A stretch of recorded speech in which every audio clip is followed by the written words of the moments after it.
the general... And how far...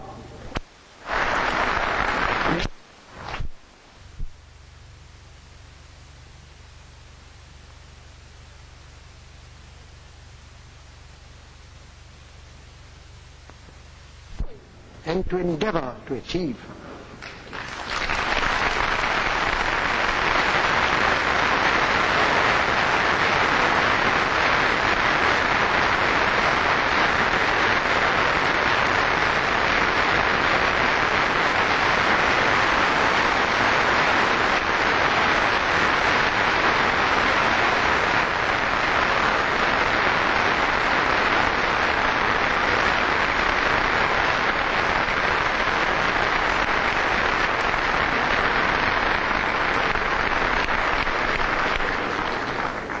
The Assembly will now adjourn until 3 o'clock.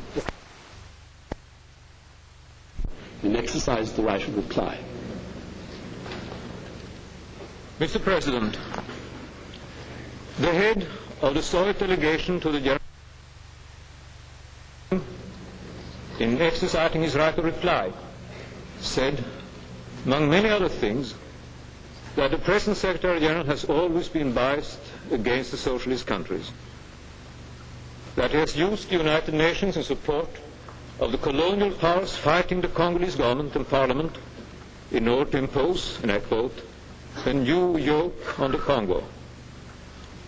And finally, that if I myself, and again I quote, do not muster up enough courage to resign, so to say in a chivalrous manner, then the Soviet Union will draw the necessary conclusions from the obtained situation. End of quotation.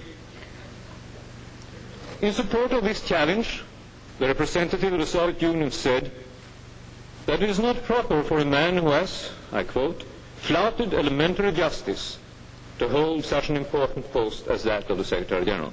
End of quotation. And later on he found reason to say to the delegates of this session that they should not, and I quote, submit to the clamorous phrases pronounced here by me in attempts to justify the bloody crimes perpetrated against the Congolese people. The General Assembly can rightly expect an immediate reply from my side to a statement so directly addressed to me regarding a matter of such potential significance. The Assembly has witnessed over the last weeks how historical truth is established. Once an allegation has been repeated a few times, it is no longer an allegation, it is an established fact, even if no evidence has been brought out in order to support it. However, facts are facts, and the true facts are there for whomsoever cares for truth. Those who invoke history will certainly be heard by history, and will have to accept its verdict, as it will be pronounced on the basis of the facts, by men free of mind and firm in their conviction that only on the scrutiny of truth can a future of peace be built. I have no reason to defend myself or my colleagues against accusations and judgments to which you have listened. Let me say only this, that you, all of you, are the judges. No single party can claim that authority. I'm sure you will be guided by truth and justice. In particular, let those who know what the United Nations has done and is doing in the Congo, and those who are not pursuing aims proper only to themselves, pass judgment on our actions there. Let the countries who have liberated themselves in the last 15 years speak for themselves. I regret that the intervention to which I found it necessary to reply has again tended to personalize an issue which, as I've said, in my view is not a question of a man, but of an institution. The man does not count. The institution does. A weak or non-existent executive would mean that the United Nations would no longer be able to serve as an effective instrument for active protection of the interests of those many members who need that protection. The man holding the responsibility as chief executive, should leave if he weakens the executive. He should stay if this is necessary for its maintenance. These gentlemen, and only this, seems to me to be the substantive criterion that has to be applied. I said the other day that I would not wish to continue to serve as Secretary General one day longer than such continued service was and was considered to be in the best interest of the organization. The statement this morning seems to indicate that the Soviet Union finds it impossible to work with the present Secretary General. This may seem to provide a strong reason why I should resign. However, the Soviet Union has also made it clear that if the present Secretary General were to resign now, they would not wish to elect a new incumbent, but insist on an arrangement which, and this is my firm conviction based on broad experience, would make it impossible to maintain an effective executive.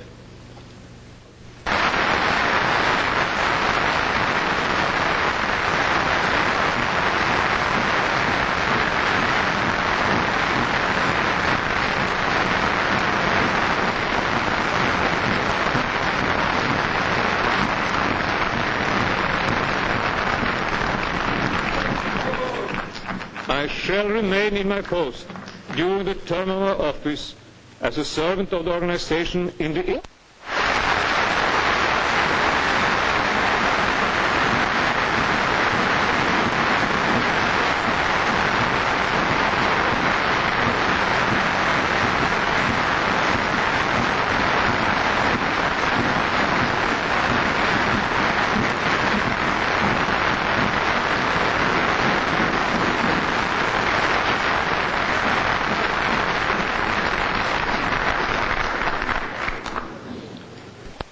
Pienet kiit.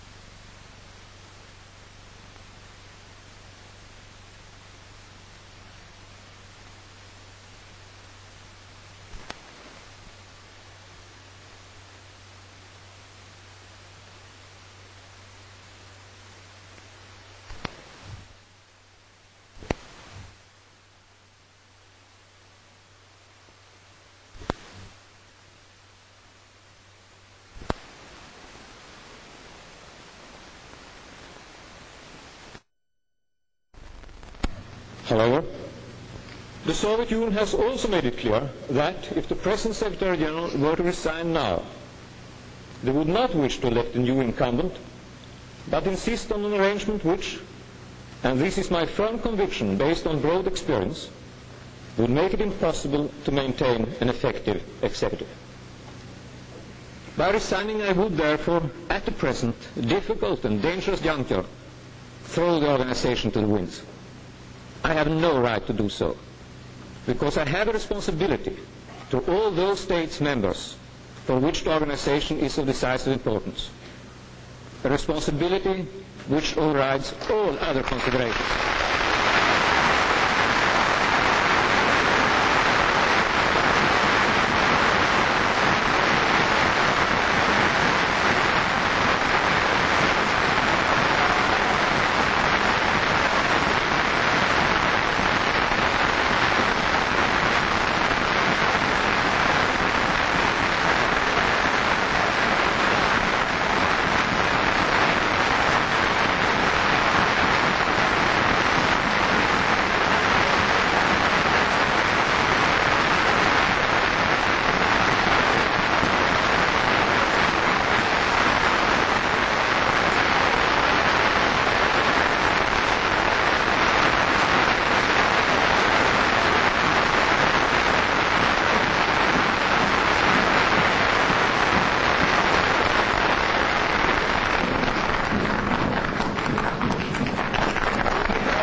it is not the Soviet Union, or indeed any other big powers, who need the United Nations for their protection. It is all the others. In this sense, the organization is first of all their organization. And I deeply believe in the wisdom with which they will be able to use it and guide it. I shall remain in my post during the term of office as a servant of the organization in the interest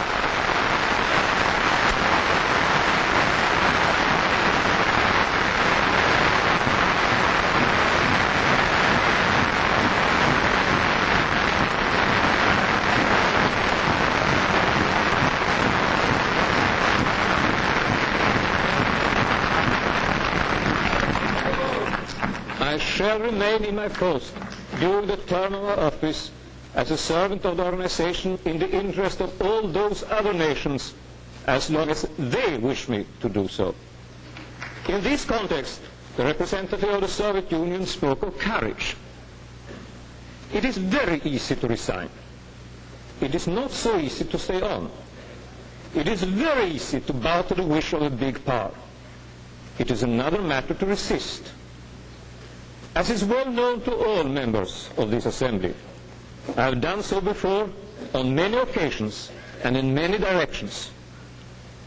If it is the wish of those nations who see in the organization their best protection in the present world, I shall do so again.